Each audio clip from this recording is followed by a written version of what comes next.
And you're live. I'm live? You're live. Are you live? I'm Memorex. You too young to remember Memorex? VCRs. I had a VCR. Yeah, that was the whole thing. They did Memorex used to be the VHS tapes, and some people say, "Is it live or is it Memorex?"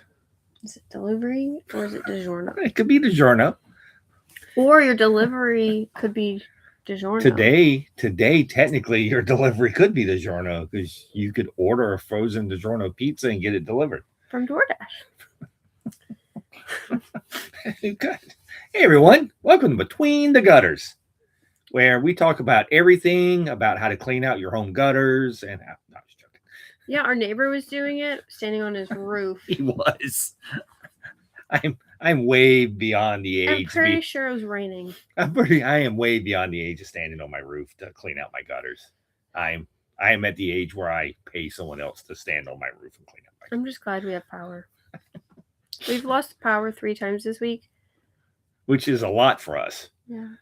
Like, we've been lucky since we've moved into this house. We don't lose power often, but there's a really big storm and people are still out. Yeah, people still out. Yes. So our Between the Gutters is talking about the panels between the white spots in the comics. That's our gutters. But we're sitting in between the gutters of our house and our home. We are. So, yeah, the gutters, like, I don't know, this book, yeah. So see the white space in here? That's called the comic gutter. And then, so between the gutters is the pages between the gutters. There. So I did it. You're showing off your show and tell already. No, I just showed the inside of a book. My show and tell is the covers of these books. So let's not. The insides don't matter? Points don't matter. Well, everyone has the same insides, right? No, every comic is different inside. Well, I meant all the Usagi's #1s is all the inside. There's not much gutter and. No, there's book. Not. There's, once again, I guess that's there. See, those have gutters. I know. So. The page I picked did not. It did not. All right, you want to do my show and tell? You're doing your show and tell. That's what I said. You want me to do my show and tell? That's not what you said. Does it matter? Do I want to do your show and tell? Sure, if you want to do it. No, I don't. Okay, that's not what I said. We will go back and watch this and see what I said. You already said this is yours when it arrived on the doorstep. It is mine. I ordered it. It's not ours. It's his. That's the way you do it. No, it's not. That's right. You always go, it's mine. Mine. It's mine. Mine. All right. My show and tell this week is 2 books that I ordered from Stan Sakai.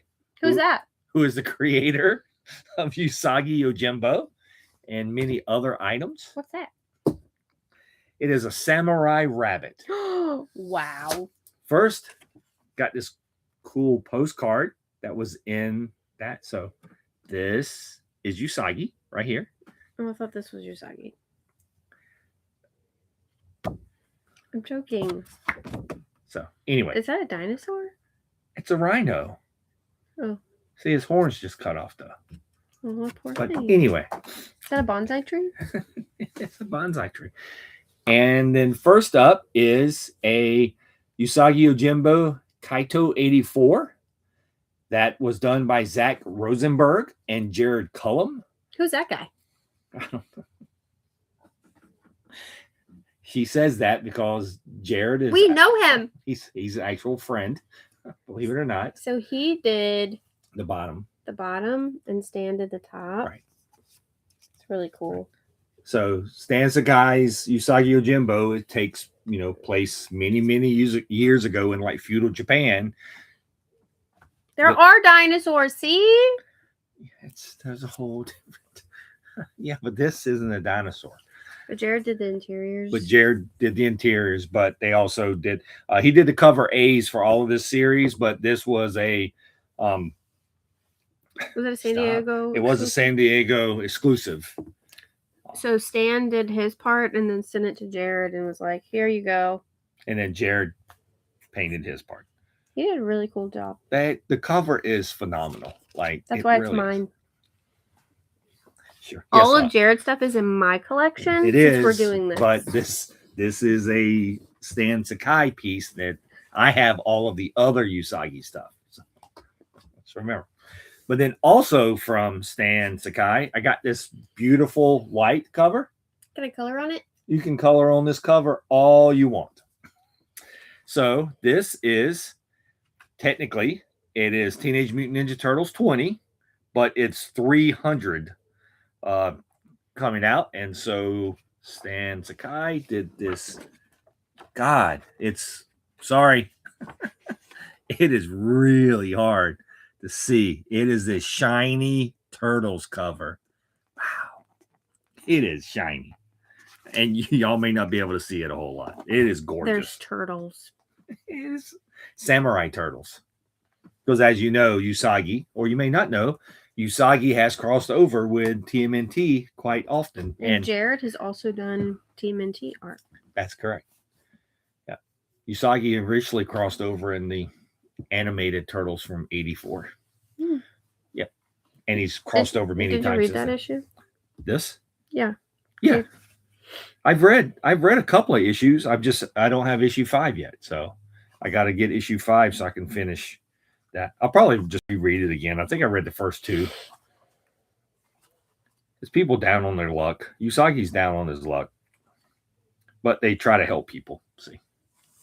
So anyway, that's my show and tell. Those came in this week from Stan Sakai. So that was pretty awesome. Stan sealed it himself. The cover's awesome. The cover's awesome. It really is. Good job, Jared. And Stan. Mostly Jared. We have a notebook. I know what's on the agenda. Do you? I have no idea. I just show up and go with the flow. All the pressure's on me to carry this thing. I carry enough dead weight. You can carry me. I'm not talking about you. I'm talking about other things that you have to carry me while I have to carry other things. All right. Philip's pick of the week, since I wasn't allowed to have it. So that's what we're doing. That's what we're doing. The Fury of Firestorm, number 5. So, spoiler warning. Yes. Spoiler warnings ahead.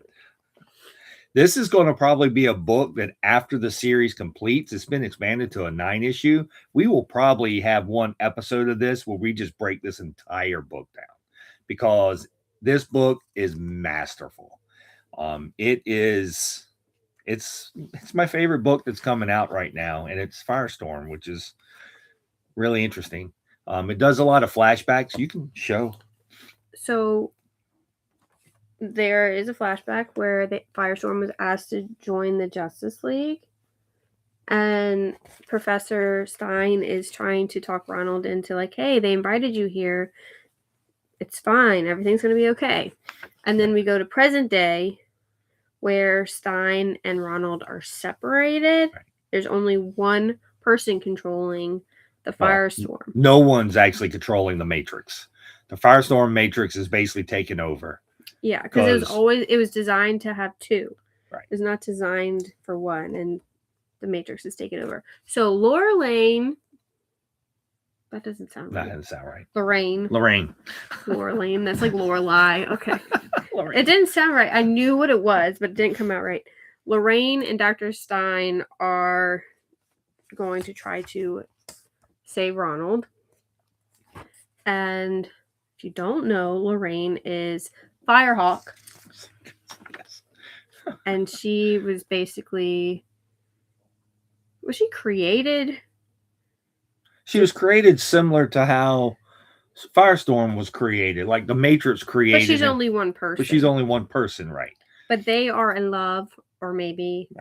Right. But they're actually showing the true potential of what Firestorm could actually be in here.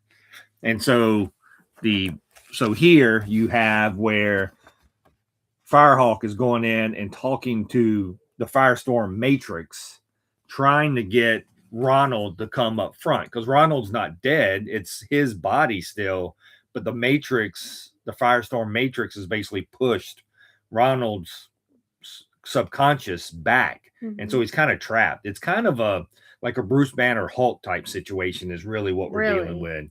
I loved how they used the Justice League storyline of the past to get him to come forward. Right. The parallels of the story. He's done this whole series so far, where there's something in the past and something in the present, and the overlap brings to light what's really going on. Yeah, the artist in this book, DC has started doing this thing where they don't give you the credits until like halfway through the book. And so it's really hard to find sometimes.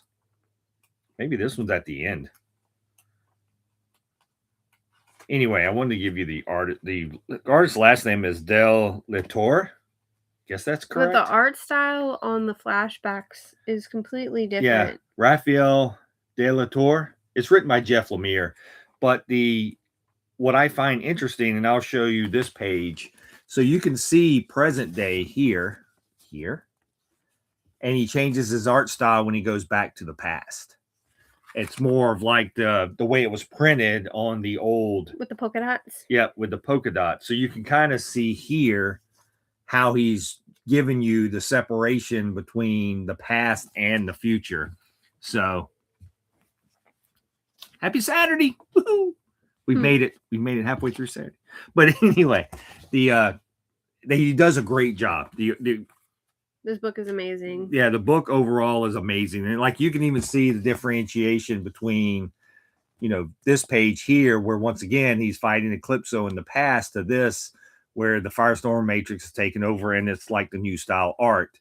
And so he's pretty phenomenal. He's using Dr. Stein is basically talking to Ronnie in the past, and it seems like he's talking to him in the present as well, like trying to get him to come forward. Yep. They're using a really good, it's just like you said, they're using a really good combination of what happened in the past and how they were controlling the Firestorm Matrix to today, and how it in there. And so basically it's the way they're triggering the past is that's what's currently going on in Ronnie's mind. Yeah. And so when he's calling out, going back through this, it's really Ronnie trying to fight his way through the Matrix again. And he sees Lorraine. Right. And so like even in this page, right? So if you go along this page here, you can see where it's going from past to present, back to past, and how Lorraine is talking to him and talking his way through the book. Yeah. This was a Mr. Miracle type-esque breakthrough here. Or should I say Martian Manhunter? Yeah, that's what it kind of reminded me of, that like breakthrough where the glass shatters. Like single issue wise, this book has been fabulous. Every issue they did a couple issues ago, and this is why I think once this whole series is finished, we're going to do a larger breakdown of this book, because it really has ramifications in how the current DC universe can look at things. Because not only was Professor Stein, right, that basically created the Matrix, but it went through when Doom Patrol was created, it was also created to help stop these superheroes that was coming up. It was Metal Men. So all of these professors was working for the government to create these groups, because people like Superman was showing up, like all these superpowered beings, and the government wanted to control it. And that's what we're dealing with here. We're dealing with this Matrix was created, and they needed two people to control it. So it was Ronnie and Professor Stein. Professor Stein created it. Right. Professor Stein created it, but he needed two people to control it. And so basically he manipulated Ronnie into helping bonding with him to create this Firestorm. And then they'd go into the manipulation a lot more in depth in issue 2, maybe 3. Like we always kind of knew that the professor was kind of a jerk, right? Yeah. Like we've always known that in the story, but they've never really delved into it. And here they are truly delving in. Jeff Lemire is delving into just what a piece of crap the professor was, and how he manipulated basically college kids to help him create this thing to stop super beings, and what everyone was involved in it. So I've been highly impressed with the Fury of Firestorm. I like Jeff Lemire a lot. I like a lot of his stuff that he does, but this to me is at another level. Now I will say there are a few books that I have read over time that I will reread. Right now, through 4 issues, The Fury of Firestorm is probably one of those.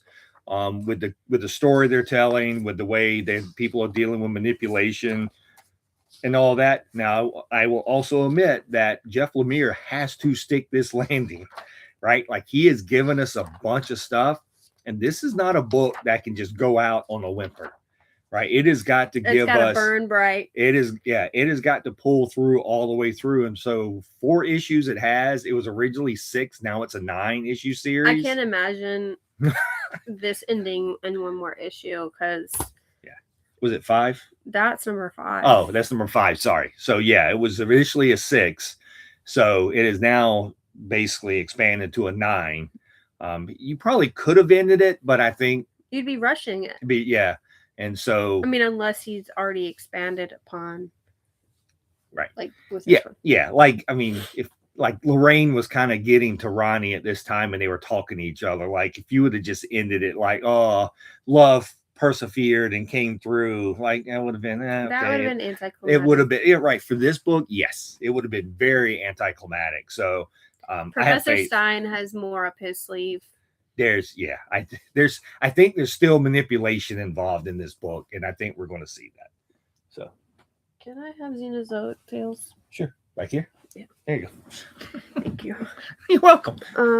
Okay, switching gears a little bit to Mariko Tamaki. We read 2 books by her this week, and they're very, very different. They are very different. They are very different books.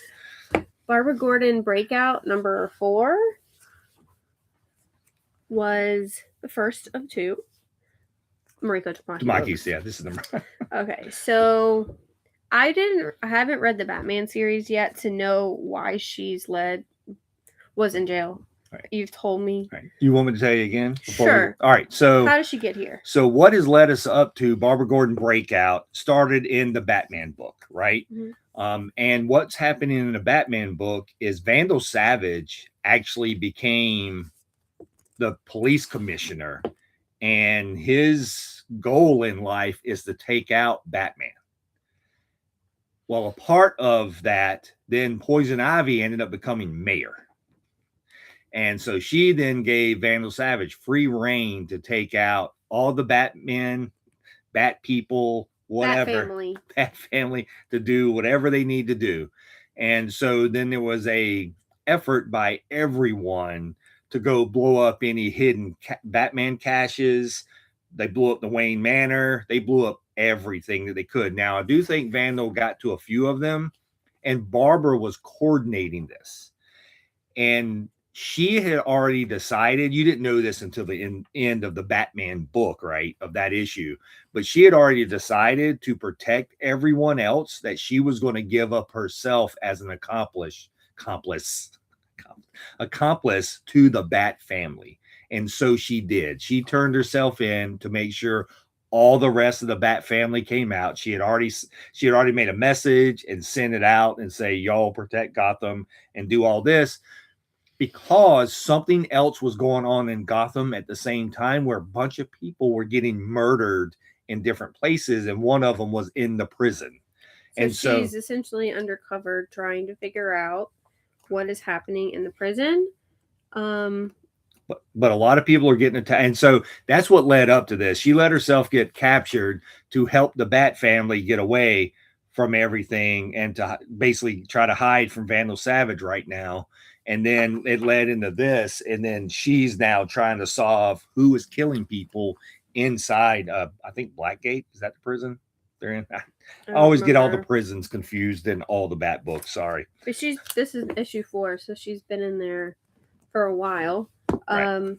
Last issue, she was pretty under the weather. I'll show a picture where she's pretty banged up with a head injury. People have been trying to kill her since she got in there, because they know that she works with the Bat family and she's a commissioner's daughter. Yeah, or she was. They know that she's Barbara Gordon. They know was the ex-commissioner. I think she's actually making friends now with this other inmate. Who was also a cop. Yeah, so here This is how it starts. Yeah. And she was also a cop. But basically, because Vandal Savage is running the city, if you're a good cop, you're ending up in prison. So she was a good cop. She basically called out some bad cops doing some stuff, and she beat the crap out of them. Yeah. And so Vandal also threw her in prison for attacking cops. But these bad Vandal Savage cops was basically beating up kids, like kids. Because this issue to me felt like a lot more setup than action, because she's still kind of being spied on and trying to. I don't think things are going the way she thought they would. No.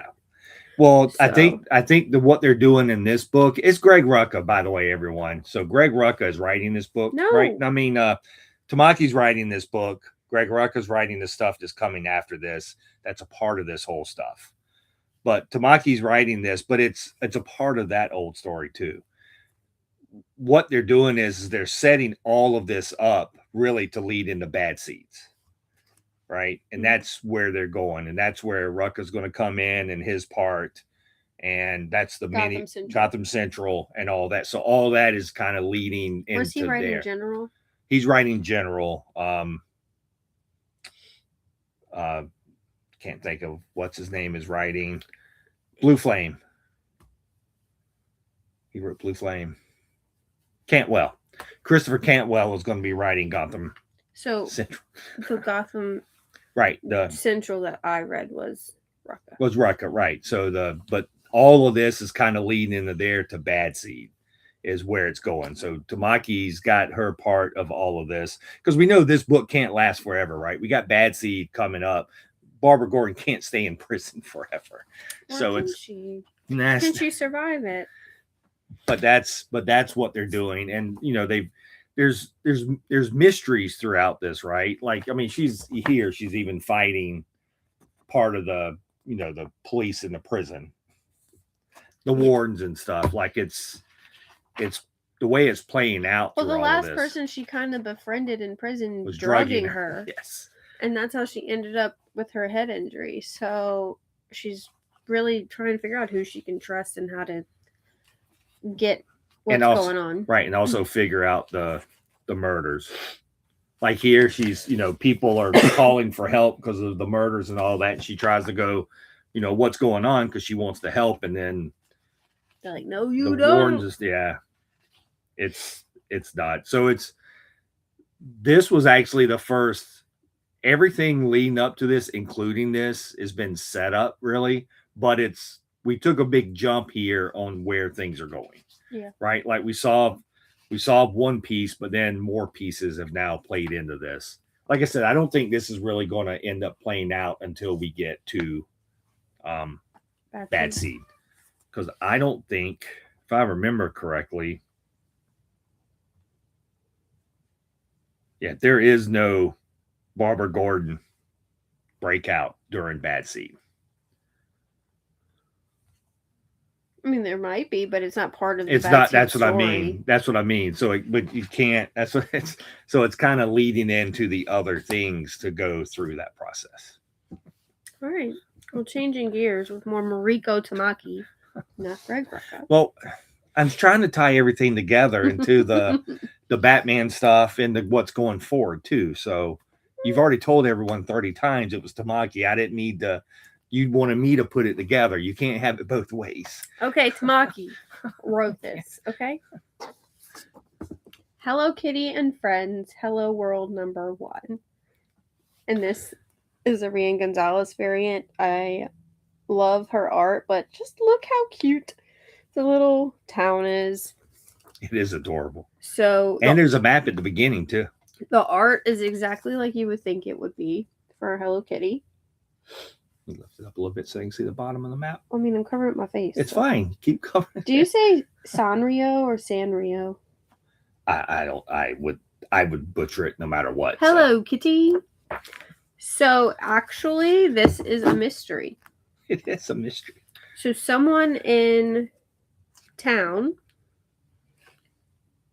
stole something, and Hello Kitty is going to get to the bottom of it. Ribbon, right? It's a hair ribbon. So She has a podcast. She does. It feels very much like Good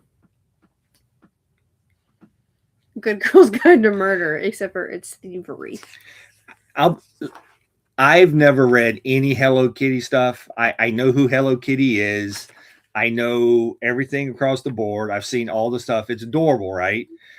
Reading a comic really threw me for a loop, especially when everyone walks up to Hello Kitty and goes, "Hey, Hello Kitty." Because that's her name. Because that's her name. I understand that, but it just cracks me up that her literal name is Hello Kitty in the sense that in conversation, it's hi Hello Kitty or hello Kitty. We got it because it was a #1 and because of the rein cover, but I actually read it and it's cute. Adorable. It is an adorable book. It's all ages. Everything about it is adorable. There's the map of the city. It's kind of like a Richard Scarry type situation in that, and how Hello Kitty. They spend the first part of it's going to be like a mystery. And I didn't know it was going to be a mystery. The first podcast kind of tells you. Yeah, the day didn't go. Right. So the first part of the book really is they did a great job of Hello Kitty going around and introducing all the characters. And then everyone gets together for a dinner party. So it feels very Agatha Christie. It is. It is absolutely one of the biggest brands on the planet, right? And this is technically what they're considering her first comic. I mean, it's licensed. Yeah, it's officially licensed. It's like it was great, but it is a huge brand. McDonald's. Is it next week? Next week, McDonald's is getting their kids' meal is going to have a Hello Kitty Godzilla crossover kids' meal. So you're going to have Hello Kitty figures wearing like Godzilla costumes. That's crazy. Which is going to be great. I may have to go get a kids' meal just to get it. Here's a preview of the next issue. She's being a little detective. I love how she looks like Sherlock Holmes. Yeah. They did, like I said, they did a great job of introducing all the characters and like the art in it of how they do it. And then they do the down here, like the quick little, here's what I did today, and just snippets. So they did that in just one panel. So, and they had everyone's personality, and even the mean people are not as mean as they could be. Yeah, I knew like literally nothing about Hello Kitty except for she's cute. My Melody's frenemy, Kuromi, who is never without her black hood. It's great. I enjoyed it. Once again, it was a fun read. It was definitely needed after this one. That was the last one I read. Yeah, the whole thing through is a lot of fun, and like they do a couple of the big introductions with full pages, right? Like the main friends, they did like full page introductions, and then some of the other smaller characters they did. Well, like here, right? So even Cinnamon Roll got a full page. So only most every main character got a full page intact, but not everyone. So. And she's making a gift for Cinnamon Roll. She's making little oven mitts for her. It's adorable. It was a lot of fun. Cute. I will probably read issue 2. I definitely needed the palate cleanser after reading Gastronomique. This book was a wow. This is written by Marguerite Bennett with art by Helena Mitselis. And honestly, we only got it because it was a Jim Bartel cover. And Jim Bartel hasn't done covers in years. Yeah. So I got so excited when I saw this. Yeah. And in case you don't know, I will buy books just for covers. But if I buy the book, I will read the book. Especially in #1. Yeah, especially #1. I will read the book. Even like if Jim Bartel hadn't have done the cover on this book, I would not have gotten it. No. It is not where there's not much I can show you on the interior. Yeah, like either. It is a body horror book where think French Revolution. Yes. Exotic. Yeah. Yes. Body horror. Yeah. So like the first page I don't know, man. has a head on a So it's hard to explain this book. So the main character was in prison, like on death row. mm-hmm. This is how the book starts out. This first couple of pages. Her sister shows up to visit her in prison because they have killed her daughter. And she wants her sister, who's in prison, to basically avenge everyone. So she takes her place and lets her sister leave because I guess they're like twins. It doesn't really say, but I guess. And then now she's investigating like who's all behind all of this stuff. Like, this is kind of what the interiors look like. There's a lot of stuff I can't show, so this is going to be the only pages I show.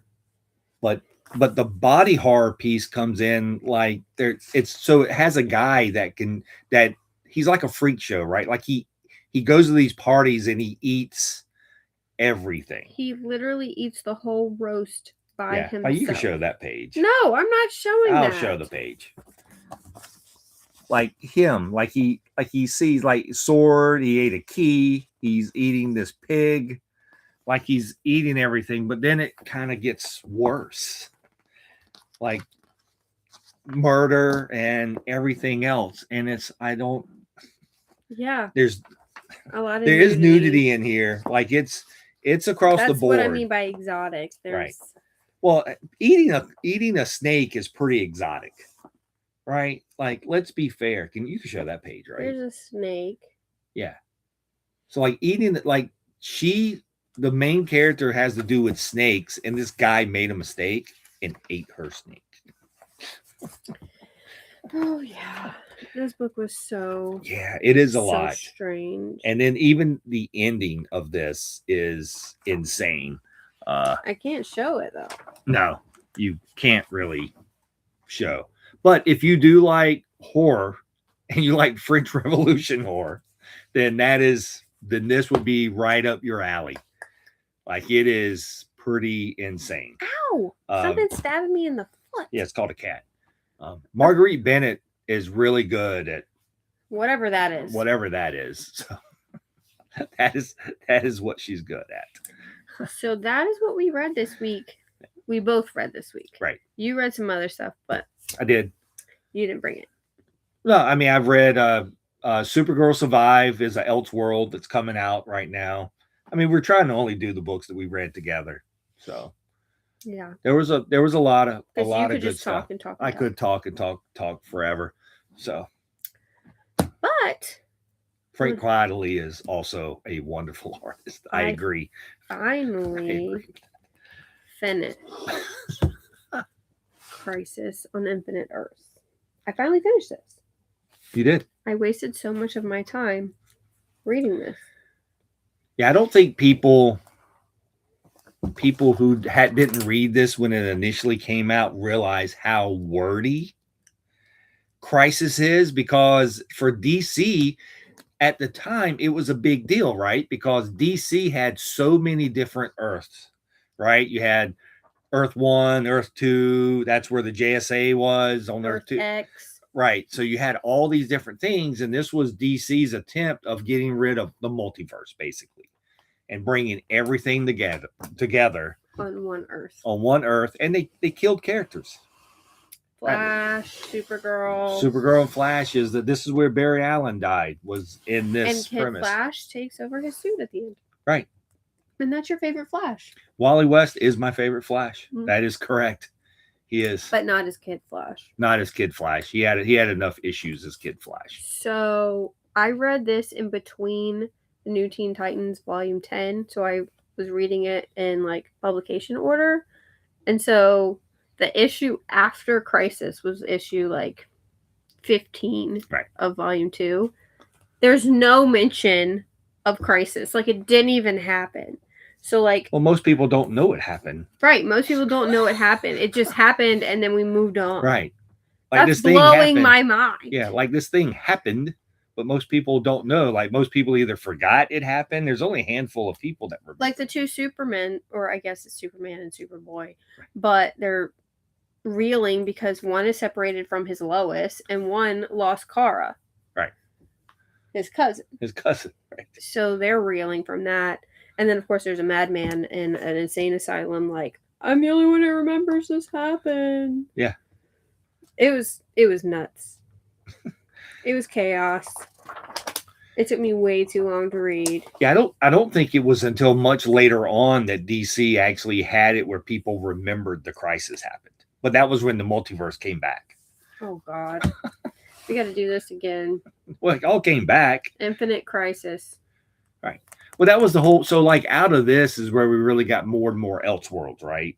So that's where the Elseworld stuff. So we didn't do like Earth 2. It was just DC created an Elseworld. Well, I like some Elseworld stuff. Like, some of my favorite books have been Elseworlds. Yeah, well, Elseworlds are great stuff. But now I'm back to reading the New Teen Titans. I'm on volume 11, I think. And Blackfire is once again trying to kill Starfire. So we'll see how that goes. Hey, Cyclops. There's literally everyone in here. Cyclops in here, but Vixen. Everyone, yeah. I mean, they brought in, DC brought everyone into this to basically like stave off the what happened, and then all the Earth people just disappeared. They just gone. You just go into your apartment and get into your apartment, and it's not your apartment. Yeah, that's pretty much. There's epilogues. So, but this was their first. Like I said, this was DC's first attempt at a crisis. They're getting ready to put this in one of the compact editions. It's on FOC this week. And I don't know how you can read that with your tiny little eyeballs. I think it's going to be hard in the compact edition. That book with all the words that's in it. It's so small. Yeah, it is very small. I mean, once again, it's great though, right? Like once again, it's a $10 compact edition, easy for people to get into it. Yeah, this was $35. I mean, for people with younger eyes, I guess it's going to be fine. But like even this, right? Like even here, some of these Brainiac wording here is really even hard now to read in this format. And because of the fonts that they used. Right? Like some of these fonts are just going to be really hard. And the paper quality is going to be different. Yeah. So there's this page in the back where the anti-monitor comes back. And you can hardly see them in certain light. I don't know if I'll be able to find it. Yeah, it's okay. It's a lot of stuff. Yeah, it's the Spectre. Yeah, it's a lot. Yeah, I mean the compacts. I'm getting the compacts only because from Marvel and DC, only because I think they're cool and it goes nicely in a collection. But some of the compacts can be really hard. Some of them have been really good, but some of them, if you can lose a lot of the art. This page. You think you'd be able to see that that's anti-monitor on that page?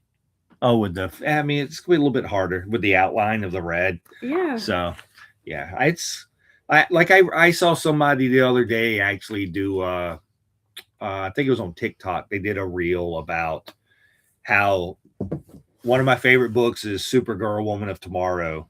And I love that book a lot. And the person on TikTok was basically complaining that if you want to read Supergirl, Woman of Tomorrow, do not buy the compact edition. They said it kind of ruined the art for them. I haven't read it. I have not read the but I think this one's fine. Yeah, I think some of the lettering in it's really small. I think one of his complaints was the art because of the paper it's on. It muted some of the colors of her artwork. I mean, fair. That's what I'm saying. It's not the same. But I own a couple of versions. But it's more affordable. Like this is $35. Right. But it took me months to read, so I got my money's worth. And if they keep bringing people into shops and reading comics, I'm all for it. Like I'm 100% for it. Not everyone can afford. Right. this. Well, right. Like you bought this, it's what, $35. So people can buy 3 compacts for the cost of this, and you still get the story. So I'm all in.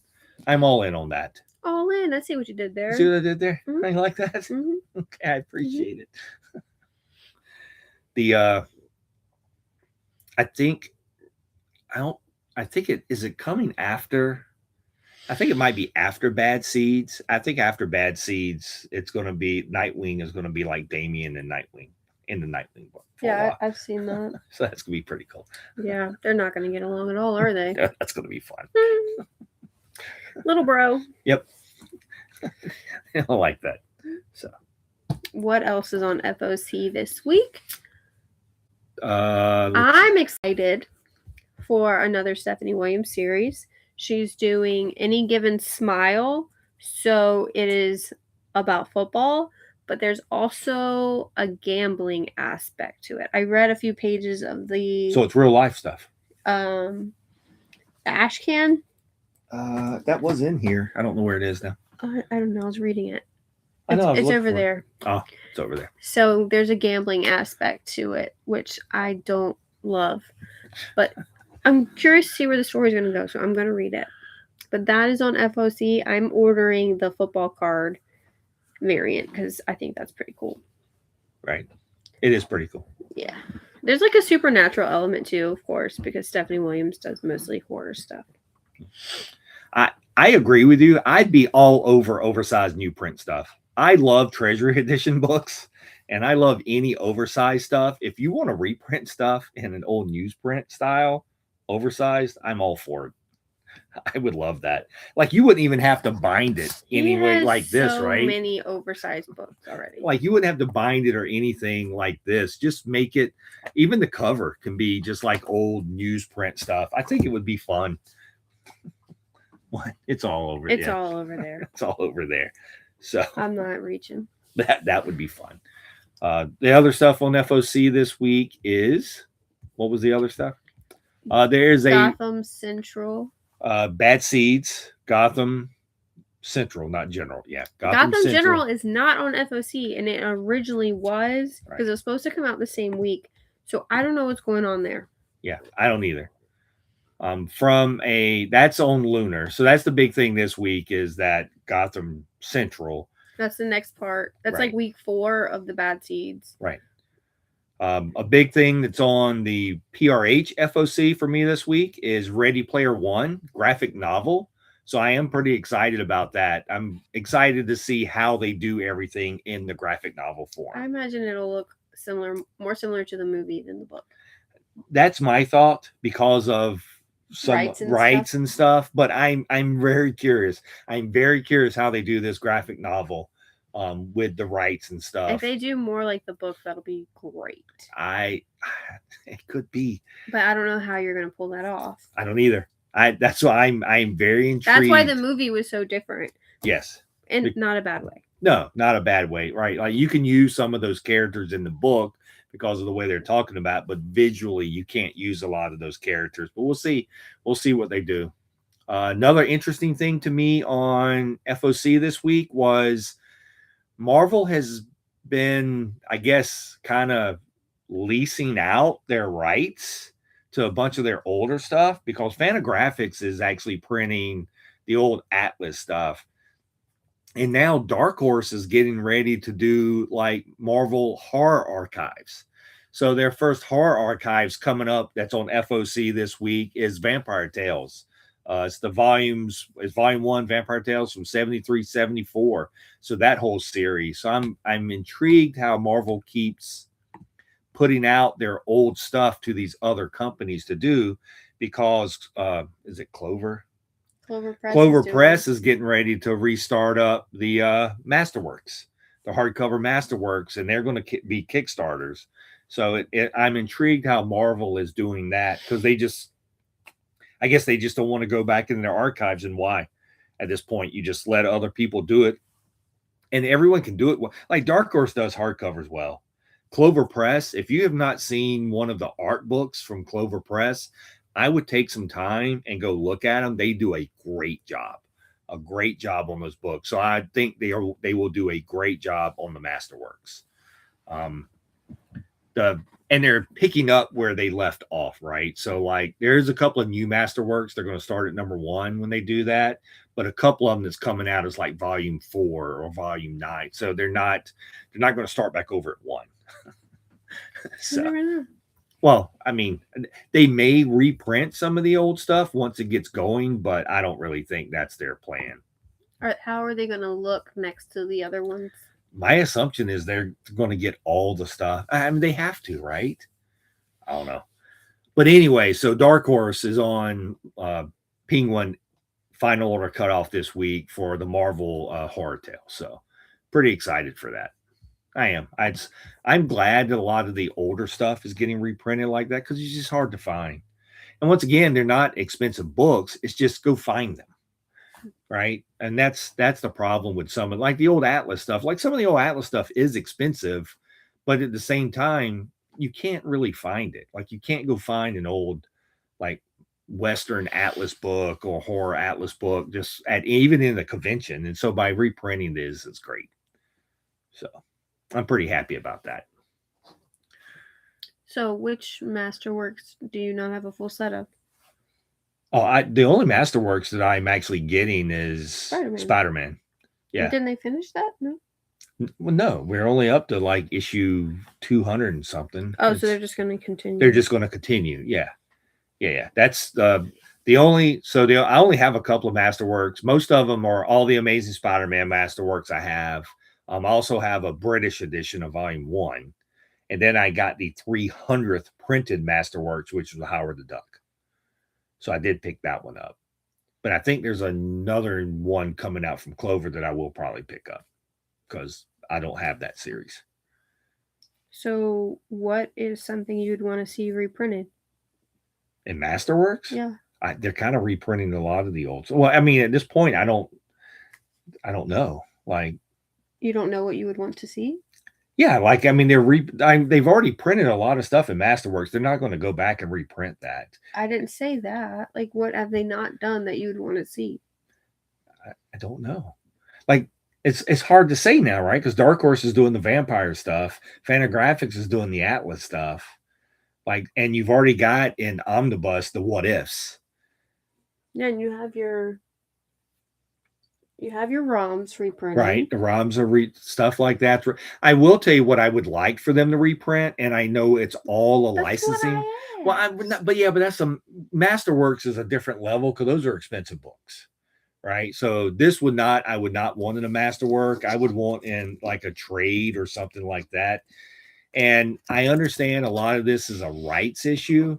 But, Marvel did a lot of stuff in the 70s and 80s that were rights-related stuff, whether it was Team America, US1, a bunch of the just little things like that I wish they would just, like, reprint in one giant volume or just try to go get a reprint. Like, they reprinted Micronauts, they reprinted ROM, so those were big things that they got the rights to reprint on that front.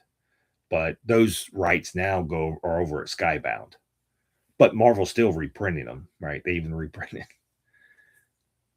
Team America. Team America's a rights issue. What is US1? US1 was just a 12-issue series about a space trucker. It was. It's just fun stuff like that. Like, they're not overly expensive books when you can find them. They're usually like $1, but there would be, I mean, I would like to have the one-off stuff like that reprinted in some kind of book. And with today's age and how things work, it's got to be pretty easy. Like Hasbro and them own a lot of current stuff. The current Team America license is handled by Comic Shop News. So that new one shot that Team America they came out with was basically is owned by Comic Shop News now. So like the reprint stuff, and like Marvel did reprint Godzilla that they did, but like everyone's printing Godzilla at this point, right? Like everyone's doing a Godzilla book. Godzilla versus New York City. Yeah, like every time there's like I said, we got a Hello Kitty Godzilla crossover coming in at McDonald's. So that seems crazy. So there's all kind of stuff like that out there like that. Is there any other crossovers you'd want to see? Crossovers? Like what? Like the Hello Kitty Godzilla. I wouldn't want a comic. Or another duo you would want to see? I think we get enough of the Batman duos. Batman It doesn't have to be Batman. What's another dynamic duo? I don't know. Jessica Jones and Typhoid Mary was pretty epic. I will say, that is a combo that I never would I thought would have played off of each other well. But if you haven't read the current Alias series that just wrapped up, Woo! Jessica Jones and Typhoid Mary was a great combination together, and they were everything that you would have thought it would have been. It was insane. It was literally insane that whole time. So. And then Spider-Versity is leading into the new Spider-Woman. It's leading into the new Spider-Woman. Spider-Versity 5 ended last week, or this week, however you want to look at it. This week. And then the new Spider-Woman series that's coming out is going to be horror. It's going to be, I'm not going to say it's horror-based, but it will have some aspects probably of it from this. We'll see how Jessica gets. I'm curious about that. We'll see. Because she doesn't have like a symbiote suit. She's actually infected. Correct. So that'd be interesting. I'm looking forward to that. So that should be played off well. You're looking forward to next week. New Titans. Static is back. So I'm sure next week on this show we will be talking about New Titans. And how not that, but how Static is introduced into the New Titans. So I think we're both intrigued by that process. Yeah. I'm intrigued. I read the intro that they put in the back of the last Teen Titans. Right. They put a snippet book, and it's basically, my girlfriend's breaking up with me. I'm going to go take over the world. No, I'm just kidding. He didn't say that. John Kent shows up and was like, "Hey, have we got a gig for you?" Got you, man. I got you. So, alrighty. That's all I got. So I guess that was your question. Yeah. That was similar to the question last week, like the compact question. So it's just wherever asking. The river takes me. Yeah, it works out well. I actually do have a different question, but I feel like we've been talking about Nightwing for forever. So do you want to know what my actual question was? We can wait till next week. I feel like I asked this when I was talking about Absolute Power already. We can keep the question for next week. We'll hit that question. It's Absolute Power related. Okay, we'll do that next week. I think I already asked you it. We'll talk about it again if you don't remember. I asked so many random questions off camera, I can't keep up. All right, I just love throwing him off where he doesn't have an answer. Like today. You didn't have an answer. Today. I don't know. I mean, I'd have to really think about a reprint. That's the whole point. You're supposed to just. Yeah, I'm not. Like, I have a lot of stuff, and you know what team up I want to see? What? Miles and Static. Because I want to know if they would be friends or if they would fight. They would. We've already had that question. Exactly. They would not be friends. I'm just saying. There may be mutual respect. They would not be friends. Mm-hmm. There's no way. They are too similar. Mm-hmm. They are too much alike. It'd be a fight. That'd be a good hero fight. Gwen and Virgil's girlfriend could be besties. Yeah, it's probably more close to being friends than Static and Miles. Man. But anyway. All right, everybody. Thanks for joining us. We'll be back next week and talk about more read. Maybe on Friday. Maybe on Friday. Maybe back on Saturday. We'll see. Also, today is Romance Bookstore Day, so go visit your local indie bookstore and give them some love. Exactly. All right. Thanks, everybody. Enjoy your read. Have a good day. We'll talk to you later. Bye. Bye. End. It's ending.